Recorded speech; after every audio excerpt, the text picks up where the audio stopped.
Jump off that exhausting hamster wheel and into balanced living with Dr. Marissa. Promise you joy in the mystery. Dr. Marissa, also known as the Asian Oprah. Her mission, to be a beneficial presence on the planet. Her purpose, to be your personal advocate to live, laugh, love, learn. Her life motto, don't die wondering. Take back your life with Dr. Marissa Pay. And welcome. You are tuned into Take My Advice. I'm Not Using It. Get Balanced with Dr. Marissa, the morning show here on NBC News Radio, KCAA, AM 1050, FM 102.3, FM 106.5, and streaming everywhere. iHeartRadio, Spotify, Stitcher, Amazon Music, Audible, and more.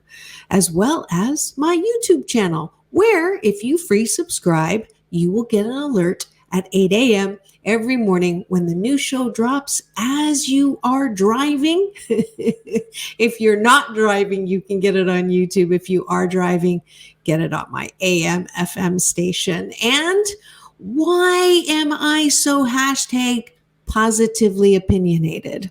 Well, some of you know I am a corporate psychologist by education. I deal with more joy at work, less stress at work, and I want that for your home life too. So my topics and my guests are to that end, and you can get all of my past 554 shows on that same YouTube channel. So lots of ways to be positive. Why do I want you to be positive? Well, the research is really clear these days. It's not just a theory that when you are more positive, you have a better immunity system. And these days, no thanks to COVID, we want our immune system to be operating overdrive and as best as it possibly can. So I want you to just keep an open mind as you listen to this show. And I want to thank all of you who continue this 9th year of my show as we try to balance out all the bad news with good news. So let's see what's so special about October the 14th. Today is National Dessert Day. There you go. You have my permission to have whatever dessert you want, with the caveat that when you take a bite, all the calories disappear. And I wish I could do that for you. I can't. However, I'm all about the deliciousness of life. For those of you who follow me on social media, Doc Balance on Instagram, Dr. Marissa everywhere else, Facebook, LinkedIn, Twitter, you name it. I'm there. So you'll see that I love the deliciousness of life. And that's something that you can definitely celebrate today with National Dessert Day. It is also Be Bald and Be Free Day. So if you're bald, guess what? It's your day. See? You never know what you're going to learn on this show.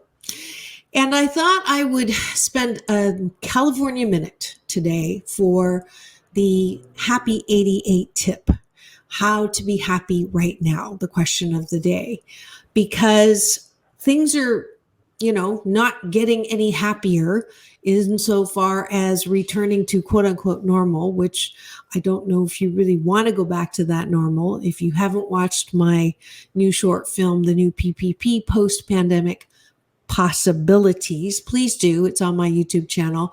Let me know what you think, because in there I challenge people nicely and lovingly on the possibility of not going back to that normal where you were just so stressed out and so tired and doing things that you hated and being in relationships that you hated. So the tool that I wanted to give you today, the Happy 88 tip that I wanted to cover today in order for you to feel better right now, is called pause. And the reason why I'm using that word pause is because it's actually a word of a friend of a friend. I have a girlfriend that I talk to once a week, every week, and we touch base and keep in touch and just share some love on Wednesday mornings.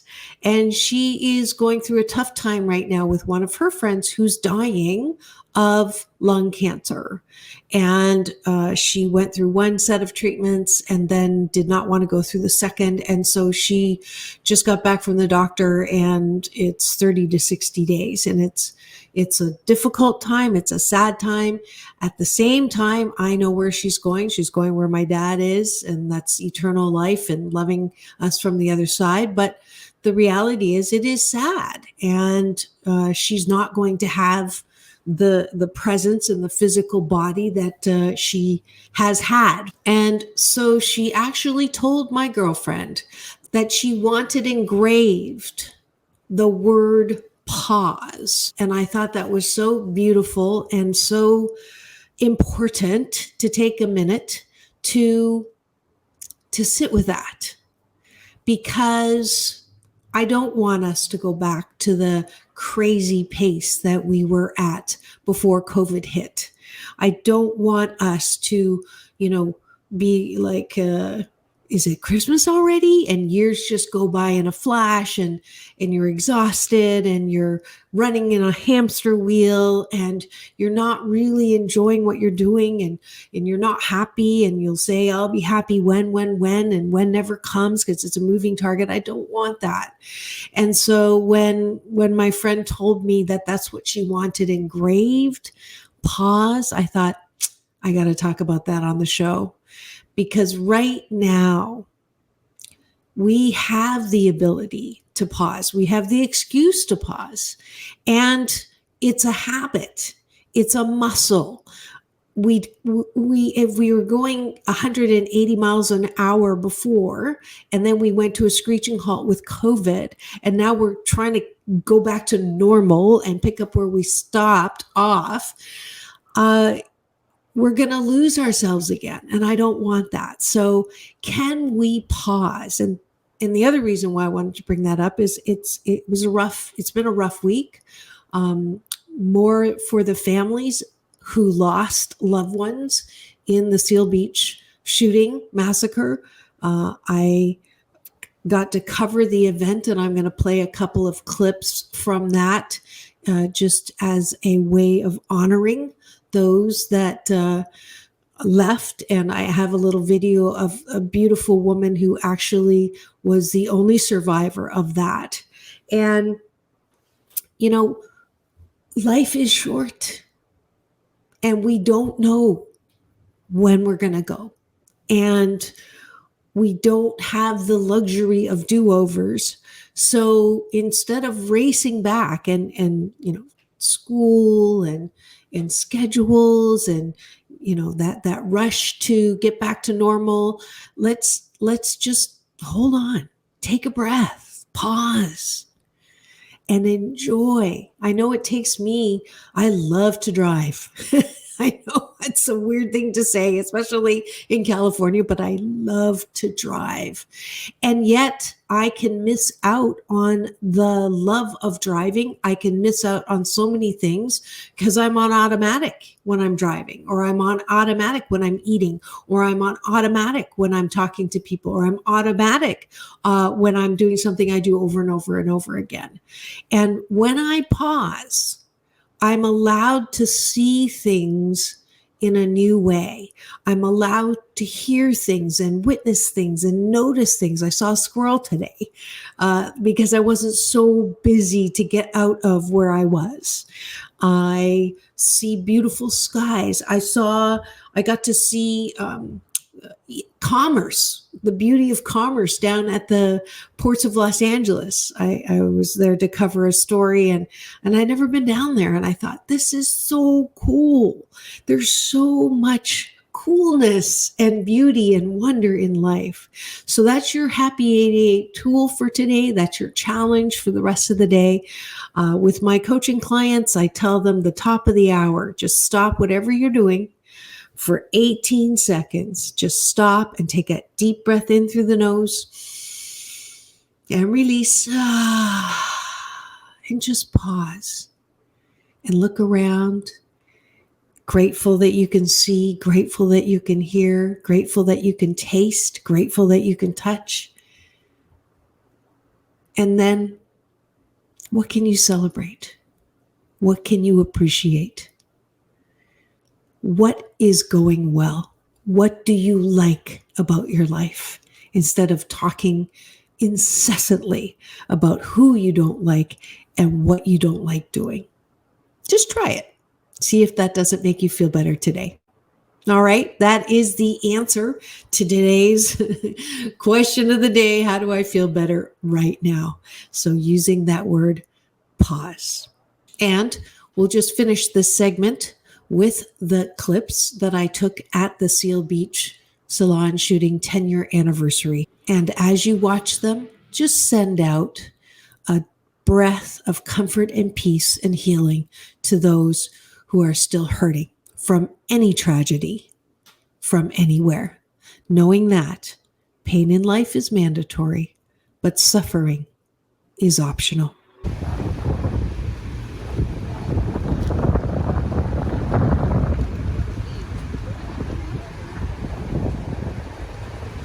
That took the lives of 8 beautiful young people. I was the only one child who survived, but I certainly was not the only survivor. There are countless survivors: husbands, wives, mothers, fathers, daughters, sons, sisters, brothers, aunts, uncles, friends, and the list goes on. Good evening, this is Dr. Marissa, and it's a poignant day. It's 10 years from when I was in the library for the Seal Beach Salon shooting, and this man was the first one through the door, and we got to talk a lot, and he said that I helped him, which is really awesome. It was a tough time, so say hi. Hello. And what are you going through right now? This day always brings a lot of sadness to me, having to relive everything that happened that day, not just for myself, but a lot of family members always having questions that they didn't necessarily ask in the beginning, or they ask throughout time. Harder and harder questions get asked, and it takes me right back to that day and to those moments that I was inside. Yeah.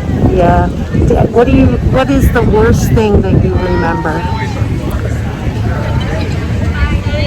Taking people's last words to their family. That was the hardest, knowing that they weren't going to survive. It's changed my entire life. I look at life now in a different manner. I'm more alert to everybody that's surrounding me. My surroundings are very important to me. It's probably one of the most important things.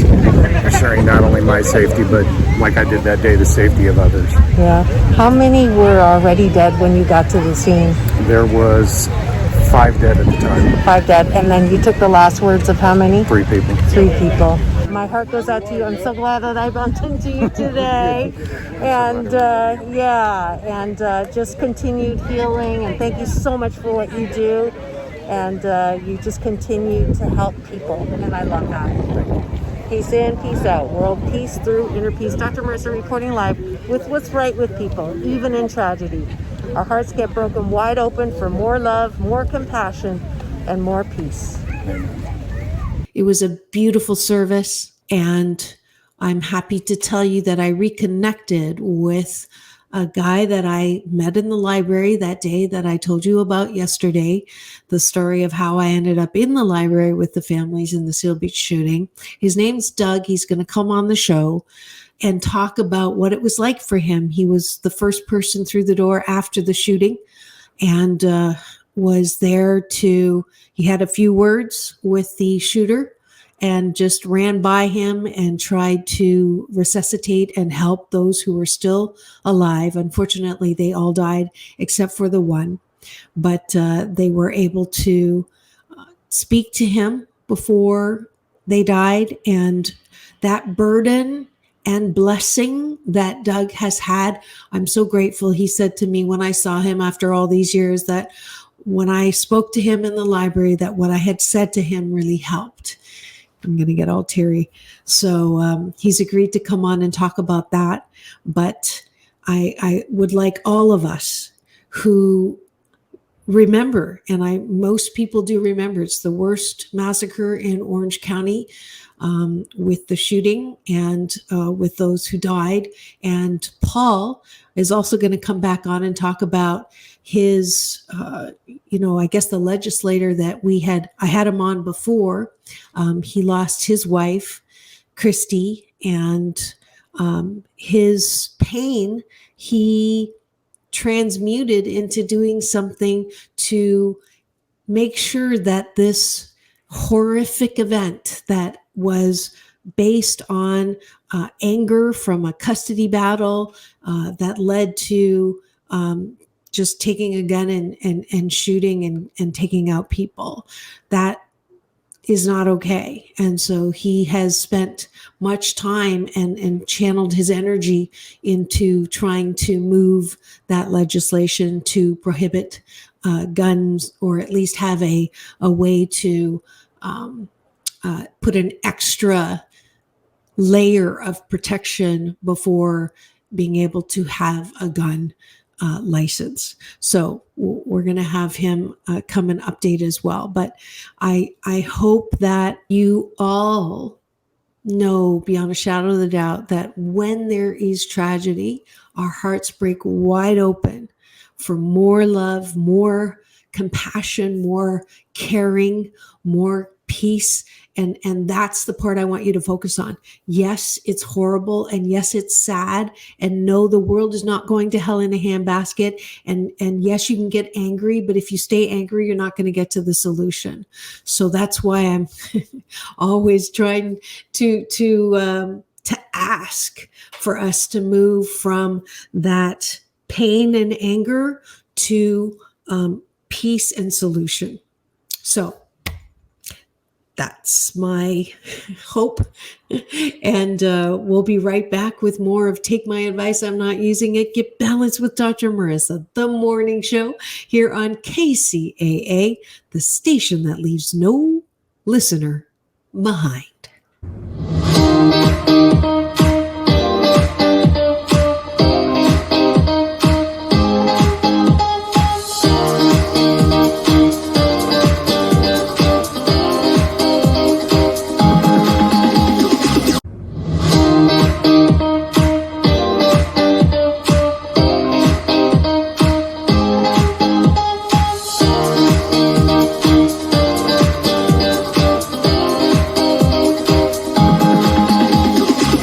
Take back your life with Dr. Marissa Pay. And we're back. You're tuned into Take My Advice, I'm Not Using It. Get Balanced with Dr. Marissa, the morning show here on KCAA, NBC News, CNBC News Radio Channel, KCAA, AM 1050, FM 102.3, FM 106.5, and streaming everywhere and on demand. iHeartRadio, Spotify, Stitcher, Audible, Amazon Music, and more, because I want the biggest possible platform to splatter more hope and happiness on you. And I have to tell you that I got so much love and laughter when I played the spotlight interview of What Men Want, when I had my first virgin panel on the show. And so I thought, even though it's not hump day, to bring you another episode from that series, Sexual Healing with Dr. Marissa. And this time we're going to continue on What Men Want, since the men were the one who appreciated the spotlight. I'm going to play for you an actual scientifically, empirically researched show about sex. Now, it's actually not about sex. It's about, and by the way, if you have kids in the car, you're going to listen to this later when it's on YouTube. All right. Or any of the other platforms, because this is not a G-rated, even though I want to make pleasure a G-rated topic. This is not a G-rated show. So if you have kids, if you haven't had the talk with the birds and the bees, if you already have, then let them listen, because there's nothing dirty or wrong or bad about pleasure. All right.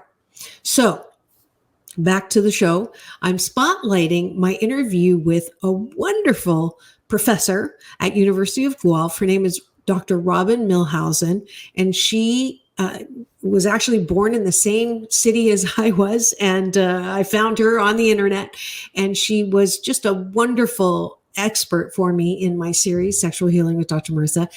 And she brought on a international condom researcher. So she's also been doing some condom research nationally, and he's doing it internationally. So they have empirical data on condoms, on pleasure, and what men want. So that's coming up in the rest of this show. So without further ado, please enjoy. The series is called Sexual Healing because one of the areas that can make you very happy or very unhappy is sex. If you've missed any of my sizzling hot sex shows, Booty Calls with Dr. Pat Allen, G-Spots with Dr. Robin Millhausen, and Orgasms with Justine Dawson, go to YouTube and iTunes for a free download and give me the finger while you're at it. I mean thumbs up for a great review. And Dr. Robin, who I'm going to introduce right now, is my co-host for this series. She's a popular TV personality from her role as host of one of Life Network's past top-rated show, Sex, Toys, and Chocolate in Canada, as well as featured as a sex education correspondent on 3 Takes and Revamped. On the academic side, Dr. Millhausen is a University of Guelph professor where her research focuses on gender, sexuality, desire, sexual problems, and arousal. She is a respected leader on sexual education and relationships and currently on a speaking tour of Canadian universities and colleges sponsored by Trojan, talking about sexual pleasure and sexual health. Please welcome Dr. Robin Millhausen. It's that time of the month, Dr. Robin. I'm excited. I wait all month. Well, so happy to have you. You're actually calling in from a different location today. You're in Banff? Yeah, we're in Banff, Alberta. Beautiful, at the foot of the mountains. Ooh, and you're there because? I am with an international team of researchers who study condom use. In fact, luckily, we're going to be joined later in our interview today with an international leader in condom use. But we are working on interviewing people around Banff about sexual health behaviors. That's why we're here. Awesome. And today's question of the week is, we're going to balance it out because we've been talking about pleasure and how to get pleasure in the bedroom for women and how to ask for it. So today it's all about the men. So men, obviously, that's why we invited a researcher to come on and talk about condoms and getting more pleasure when you have a condom on. So what do men want? What turns men on? What you like, what you don't like? So it's all about you, men. So hopefully there's enough of you tuned in to make this tantalizing. If you'd like to call in today with a question, it's 323-284-7826. So, Dr. Robin, you're the researcher. Tell me, what turns men on? Well, luckily, I think for women who are partnered with men, there are actually a lot of similarities in terms of the things that men and women are interested in the bedroom. And this is because I think we often position men and women as coming from totally different planets and interested in totally different things. The Mars and Venus. But some of the top things that men really want in the bedroom are things that women would want as well. Two of them are enthusiasm and variety. So all of us want to know that our partner would rather be nowhere else than with us in this sexual encounter, engaging in these sexual activities, with us. If our partner's enthusiastic and we feel like they're not just punching the time clock, we are happy. And so men really want an engaged, enthusiastic partner. And we also, both men and women, often call for more variety. So it can really deaden sexual satisfaction if you're doing the exact same behaviors in the exact same way at the exact same time. So men would absolutely advocate for more variety, and probably so would many women as well. And I know you're going to want to come back after the break to continue this interview, this fascination, and who knew, right? Men and women would like enthusiasm and variety. Don't go away. We'll be right back on Take My Advice. I'm Not Using It. Get Balanced with Dr. Marissa, the morning show here on KCAA, the station that leaves no listener behind.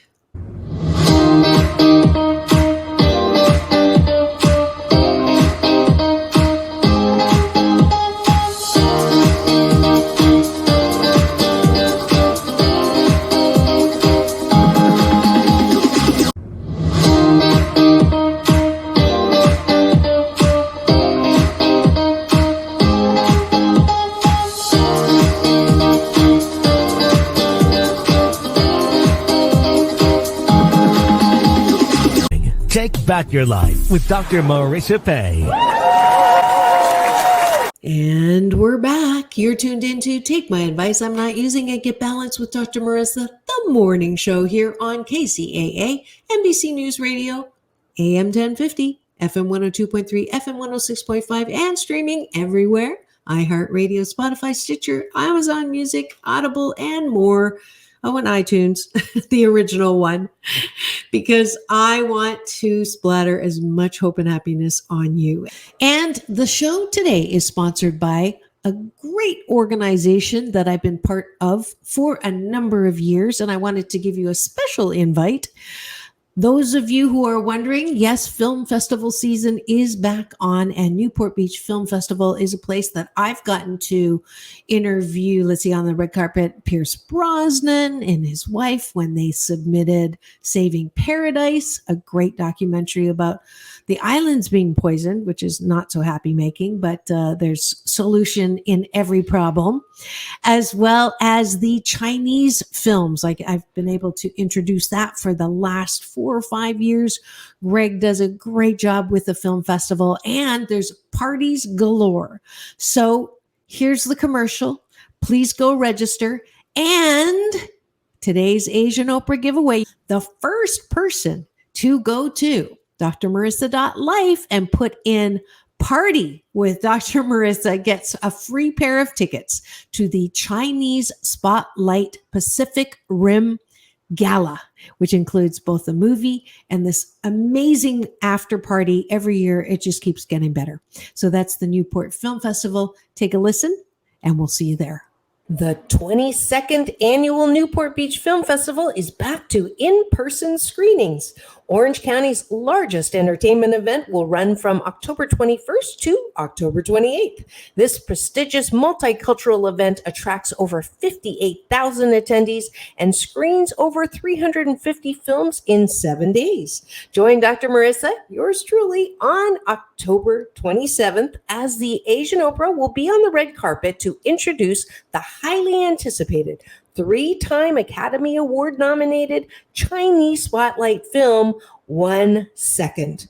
Celebrate diversity and art in cinema by being a part of the Newport Beach Film Festival and get your tickets at www.newportbeachfilmfest.com. That's www.newportbeachfilmfest.com. See you there.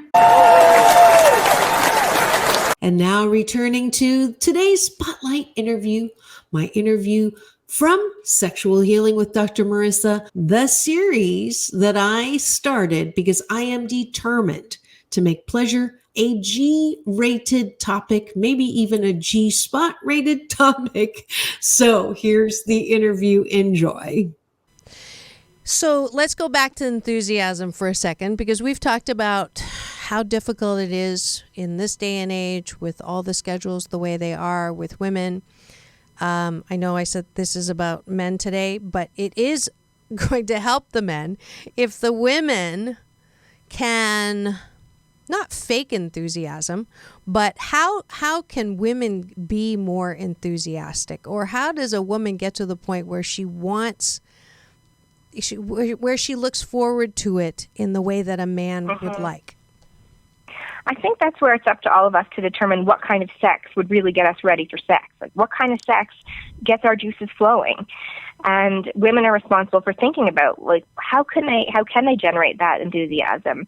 I'm sure women would also rather have enthusiastic sex than sex that they can't wait for it to be over. So thinking back to when was the last really great time and how can we recreate those conditions?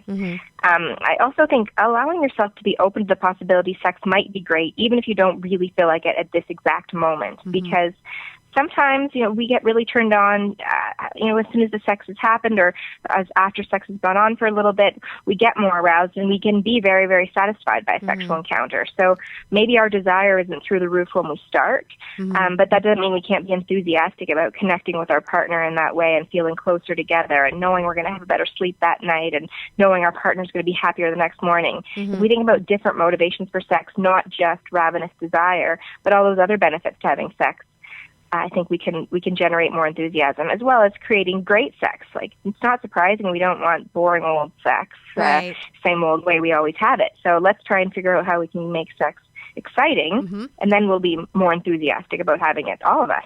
Right. I actually did a little informal poll with all of my closest friends, who will remain nameless, and I polled some of my male friends, and I asked them, what would constitute a woman being enthusiastic? What are things that they deem as, okay, she's ready to go? So what are her cues? Because apparently, and I've heard this before, you can validate with your research, that the men are looking actually for the cues from women.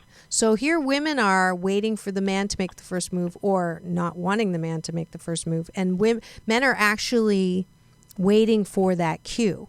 And so I know that some of my friends said, as soon as you get something on that's not comfortable, like if you walk in the room with some lingerie or something low cut or something a little see-through, that is enthusiasm right there, and that can be it can be just the spark that's needed.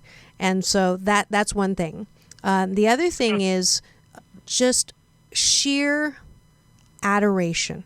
So instead of criticizing, which I have to admit, when you're a high-achieving, professional, successful woman and you are successful pretty much all day for solving problems, and one of the things you do when you solve problems is you find out what's wrong.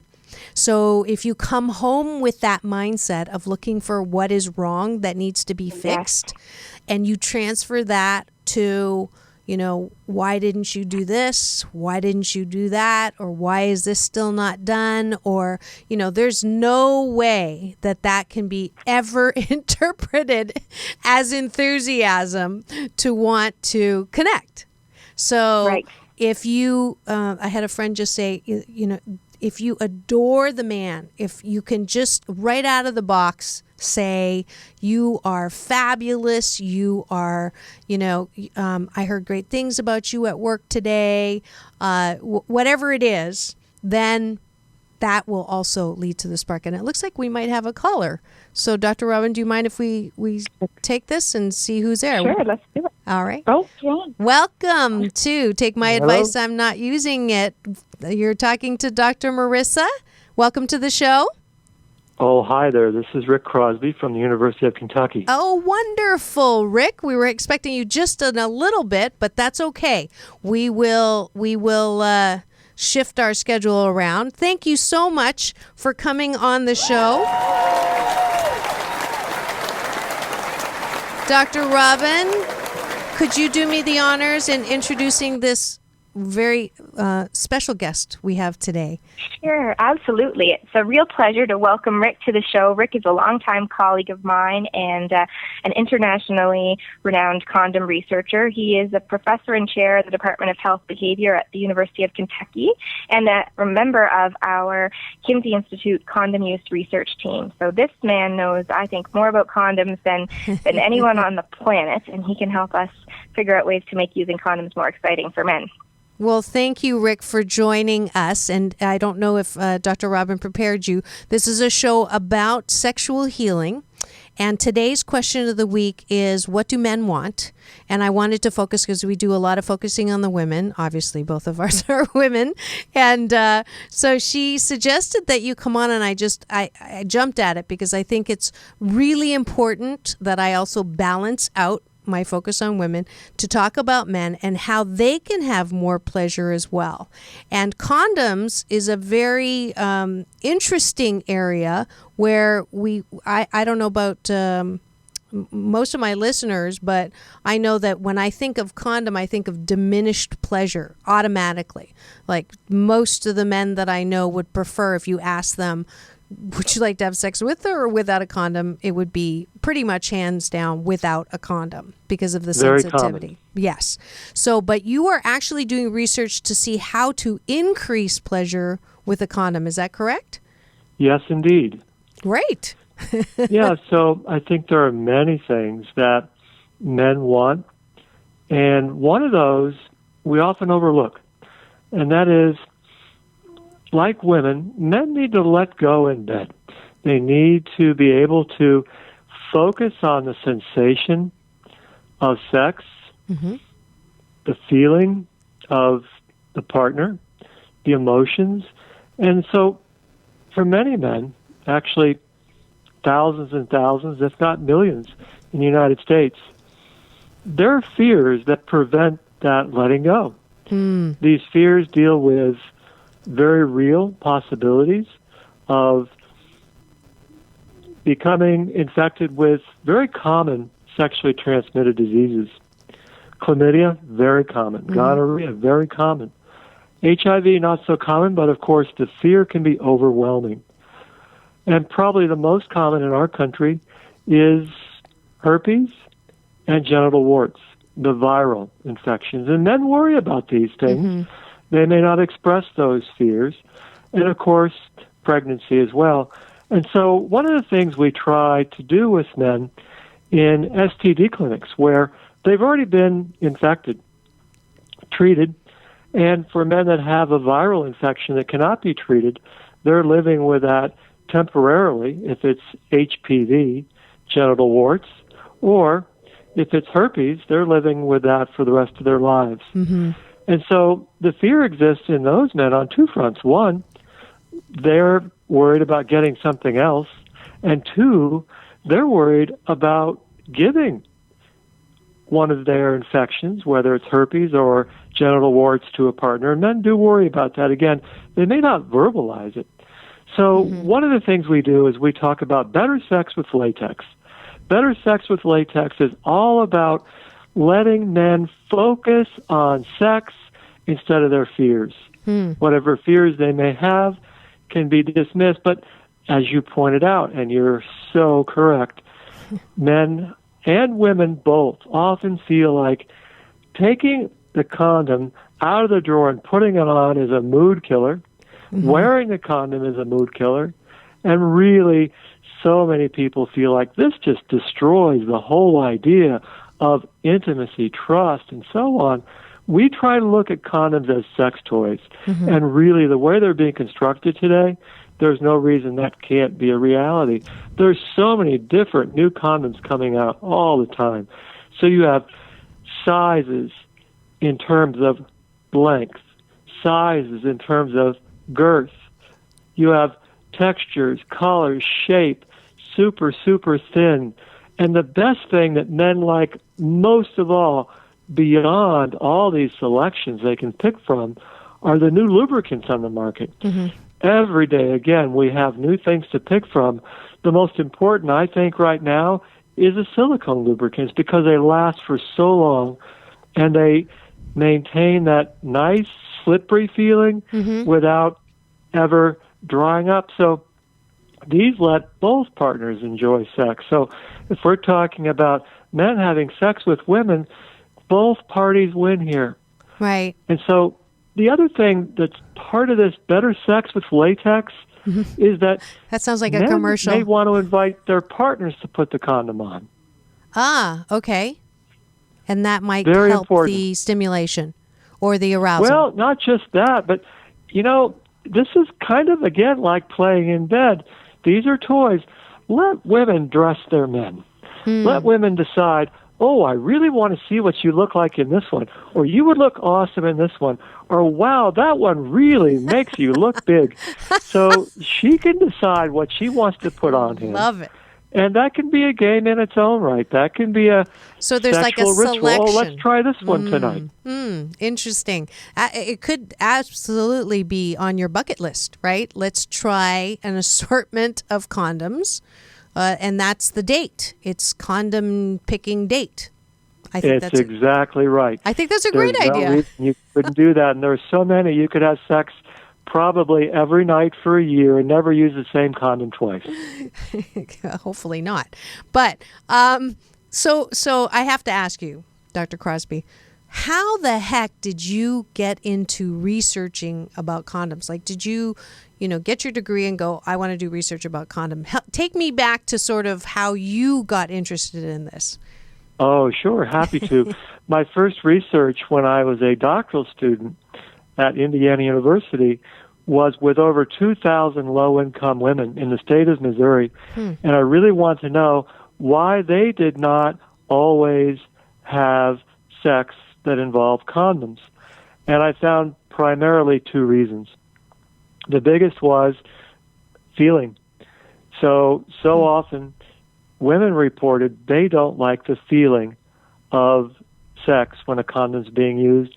And the next biggest was trust. And so that launched my career. And as I became more and more involved in research, I learned working with people like Dr. Millhausen that, in fact, we have thousands of people all over the world who we've studied telling us the same thing, men and women, that condoms don't fit right. They don't feel good. But we also learned that they're only using one size, and they're not really learning that, hey, condoms come in a range of sizes. It's like anything else. When I talk to people in my studies or even audiences, I always compare condoms to shoes. And all of us know that you have to have just the right fit, or that shoe is not going to feel good, and you're not going to be confident in that shoe. It's not a bit different with condoms. You've got to have the condom that fits you just right and looks just right on you and feels good. And what that is for one man will be very different than for another. And for the one man who finds the perfect fit and feel and look and texture, it may differ for him depending on his partner. So what we've done in the past is we've really encouraged people in so many ways, including actual homework assignments, to try out various condoms. We give these condoms to people, and we ask them, just go home and try these, and maybe try them alone until you find one that you really, really like, and maybe 2 or 3 others as a backup plan. And more what we're doing now is having partners do that as well. So that female partners can participate in the selection of condoms. Again, this is a really nice way for people who have risk. In long-term couples where they've been together forever, this is not an important thing to do. But when you have people, and so many people are finding good, pleasurable sex with partners they don't know, and maybe they don't want to know the partners. Maybe they don't even want to know each other's names, but they still want to have good sex. That's where condoms become so critical, so important. And it's really then the idea that you can have better sex with latex, let go of your fears, let go of your reservations, let go of anything that's intruding on your thoughts. Because men can have just all kinds of different orgasms. An orgasm is not an orgasm. Men can have a deep level of orgasm if they can let themselves just abandon the moment and give in to their partner. So just curious, I was just speaking with another colleague of mine, and she was talking about the 11 different kinds of orgasms that women can have. Do you do research on how many different kinds of orgasms men can have? Well, that is research that has to be done because we know enough about the male physiology and the sexual response to hypothesize that there may be unequal number of levels of orgasm that a male is capable of having. But people, sadly, have ignored that research. So many men define their orgasm by their ejaculate. Right. Once they ejaculate, they feel like that was their orgasm. They confuse the two things, and the two things should not be confused. They are, in fact, different. So men can have a full-body response to orgasm, but again, fears and intruding thoughts will take away from that. So that's why our slogan, Better Sex with Latex, is being used. And we're using this so in it the is a States slogan. It's very catchy. It rhymes, sort of. Oh, thank you, yes. We're using in the States that have the worst epidemic of HIV, and men really resonate with this. They've been told forever the reasons to use condoms, and they've been told that you're at risk of disease, and that disease message doesn't play well. That's absolutely. So you're taking the positive angle, literally, and focusing on the pleasure side. That's great. Great balance. And this is a really novel approach. I have never heard any other researcher refer to condoms as a sex toy and thinking about ways that condoms can be used as sex toys. So it's very novel and it's exciting. I think we also haven't heard people talk about the way condoms look and the way a man might want to feel attractive, hot, or sexy in the kind of condom he's wearing. So I think that's a really neat way to think about positioning condoms as fun and exciting and as enhancing our body image. I can see the designer condom coming out right now. We'll see who the first designer is going to jump on that. That's a great image. Right? You can have the Burberry colors on. Sorry. I want to see all the advertisements of men modeling the condoms. Yeah, that would be, I can remember, here's a side note, going to a toga party at a very liberal camp and you were told to wear something sexy and this guy showed up with nothing except a condom. So he was ahead of his time, right? Yes. So, okay, here's another off-the-wall question. How do you actually do research in this area? I mean, I can visualize sort of this candy box of condoms or going back and doing a rating, or you tell me, put me out of my misery. Well, we actually give men what we call a tour through the Condom Buffet. We lay condoms out in an office that's probably 100 square feet on tables, and we give them a tour. We show them each one. It's like going shopping again for shoes. You have a guided sales trip, and you learn all about the features of each and every one, as well as equal featuring of the lubricants, because those are also complex to choose from. And we provide them with a very handsome, rugged-looking canvas bag that's probably 3 inches square and has a clip, so they can clip that onto their pant loop. So they fill up a bag with things they'd like to try. And they try these out either alone or with a partner. And we have them come back every month and refill their bag, again, with a guided tour. And men will always find what they like, and they involve their partners. The partners give advice, and eventually they settle down to 2 or 3 go-to brands. Now, did you use a Likert scale and have them actually rate when you come back, or do they fill out a form, or how does that work? Actually, Dr. Millhausen and I have done studies where we have actually assigned them homework. We've had them take, let's say, 14 condoms, 7 different types, 2 of each. And we've had them rate each one. But the reason we do the rating is so they actually feel compelled to try the condom and think as they're trying it how they feel about X, Y, and Z factors. Okay, so all I know about condoms is there's small, medium, large, extra large. And so, most men like to say that they are the extra large. And then ribbed, no ribbed, lubricant, no lubricant. Is there anything else I'm missing? Well, we have different textures, we have different thicknesses, and we have multiple sizes way beyond the small, medium, and large, and extra large. In fact, some companies now are coming out with as many as 90 different sizes.